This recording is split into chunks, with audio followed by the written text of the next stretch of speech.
Matvey 3. bölüm.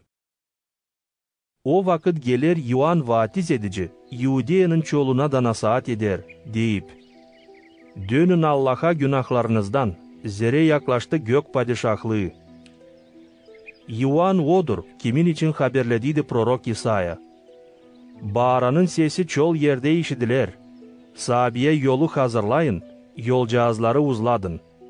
Yuan giyimliydi deve yapasından rubaylan, hem kuşanıktı deriden kayışlan. Onun yemeğesi çekirgeler hem kır arı balı. İnsanlar Yerusalim'den, bütün Yudeyadan hem Yordan dolaylarından çıkardılar ona. Vatiz olardılar ondan Yordan deresinde, açıklayarak kendi günahlarını. Açan Yuan gördü çok Farisey hem Sadukey, hani ona gelerdiler vatiz olsunlar diyeni. O dedi onlara, yılan yavruları, kim üretti sizi kaçasınız Allah'ın geler üfkesinden? Yapın yakışıklı meyve, görünsün hani döndünüz Allah'a günahlarınızdan. Boşuna düşünmeyin deyip, bizim babamız Avram.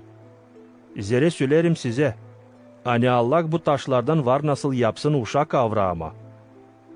Artık nacak fidanların kökünde saplı durar. Her bir fidan, hani getirmer iyi meyve, kesilecek da ateşe atılacak. Ben sizi suyla vatiz ederim. Gösterilsin hani döndünüz Allah'a günahlarınızdan. Ama benden sonra gelen, benden daha kavi. Ben değilim yakışıklı taşıma onun ayakkabılarını. O sizi ayüzdukla hem ateşle vatiz edecek. Onun yelinde kürek, o paklayacak tınazını.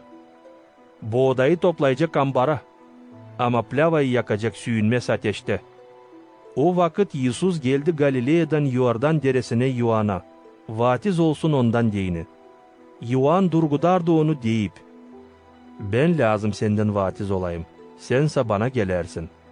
Ama Yesus ona cevap etti, bırak şimdi, zere bile düşer tamamlayalım ki hepsini, ne doğru. O zaman Yuan bıraktı onu vatiz olsun. Açan Yesus vatiz oldu da çıktı su içinden, gök açıldı da Yuan gördü Allah'ın duhunu. Angısı inerdi bir guguş gibi, hem konardı Yesus'un üstüne.